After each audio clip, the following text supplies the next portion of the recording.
जोरदार.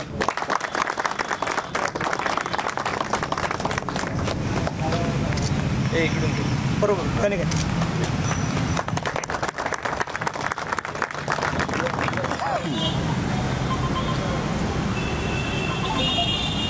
इथं जे मतदान करतील, सेल्फी पॉईंटला लाईक करतील, त्यांना काही प्रमाणात डिस्काउंटसुद्धा आपल्या दुकानातील खरेदीवर त्यांना मिळणार आहे. एक अतिशय चांगली आणि पॉझिटिव्ह ही गोष्ट आहे आपल्या लोकशाहीसाठी, की आमच्या आव्हानाला आपण प्रतिसाद दिलेला आहे. नागरिकांनासुद्धा माझी विनंती आहे की आपण मोठ्या प्रमाणावर मतदान करावं. इथं सेल्फी पॉईंटला आपलं मत नोंदवावं आणि आपल्याला काही खरेदी करावी असतात ती खरेदी करावी, जेणेकरून डिस्काउंटसुद्धा आपल्याला मिळेल.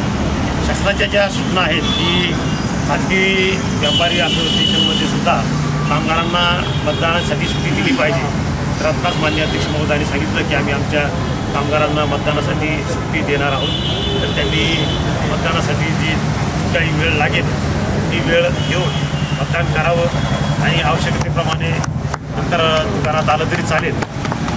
माझी त्यांना आणखी एक विनंती आहे की व्यापारी असोसिएशननी सार्वजनिक काम जे हाती घेतलेले त्याबरोबरच आपले कुटुंबीय असतील, आपले सहपरिचित व्यक्ती असतील, आपले नातेवाईक सगळे सोयरे असतील, शेजारी असतील, सर्वांना विनंती करावी याच्या माध्यमातून आपल्याला पण भेटतील की यावेळेस मोठ्या प्रमाणावर मतदान झालं पाहिजे, जेणेकरून चांगल्यात चांगला उमेदवार आणि सदस्य आपल्याला लोकसभेत पाठवता येईल. मी पुन्हा एकदा व्यापारी असोसिएशनचं या निमित्तानं आभार मानतो, धन्यवाद व्यक्त करतो की त्यांनी आमच्या उपक्रमाला पाठिंबा दिला आणि त्याचा प्रचार आणि प्रसार आपल्या माध्यमातून केला. नमस्कार, मी संजय फतनानी, अध्यक्ष मालेगाव सिंधी पंचायत, अध्यक्ष मालेगाव कापड असोसिएशन, संचालक राजधानी ड्रेसेस मालेगाव.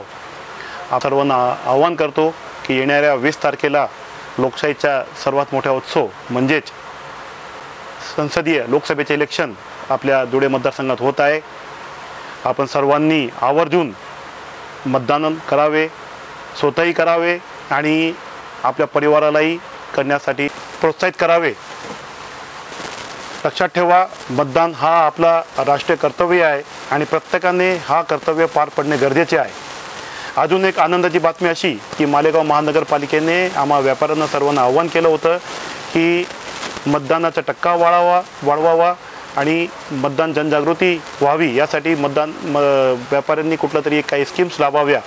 त्या अनुषंगाने त्यांच्या आव्हानाला प्रतिसाद देऊन आम्ही प्रत्येक मतदान केंद्राच्या बाहेर सेल्फी पॉईंट उभारण्याचा निश्चय केलेला आहे आणि त्या सेल्फी पॉईंटमध्ये वोट टाकल्यानंतर, सेल्फी काढल्यानंतर आम्ही व्यापाऱ्यांनी असं ठरवले आहे की वोट काढल्यानंतर, सेल्फी काढल्यानंतर जो कोणी आपल्याकडे ग्राहक येईल त्याला आपण काही ना काही टक्क्याने आपण डिस्काउंट देणार आहोत आणि कुठे ना कुठे ह्या मतदानाचा हक बाजवणार त्याचा काही फायदा होणार आहे, त्याचा फायदा करून घेणार आहोत. शिवाय आपण सर्व कर्मचाऱ्यांना, मालेगावच्या सर्व दुकानदारांनी सर्व कर्मचाऱ्यांना 2 ते 3 तासाची सुट्टी द्यावी. वाटल्यास दुकान उशिरा उघडावा, पण प्रत्येकाने आपल्या कर्मचाऱ्यांना मतदान करण्यासाठी आणि त्याच्या परिवाराला मतदान करण्यासाठी प्रोत्साहित करणे गरजेचे आहे.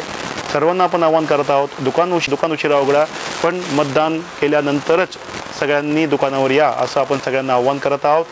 जास्तीत जास्त लोकांनी आपल्याला मी आवाहन करतो की जास्तीत जास्त लोकांनी मतदानाचा आपला हक्क वाजवावा, लोकशाही मजबूत करावी, लोकशाही बळकट करावी आणि एक योग्य उमेदवार निवडून द्यावा.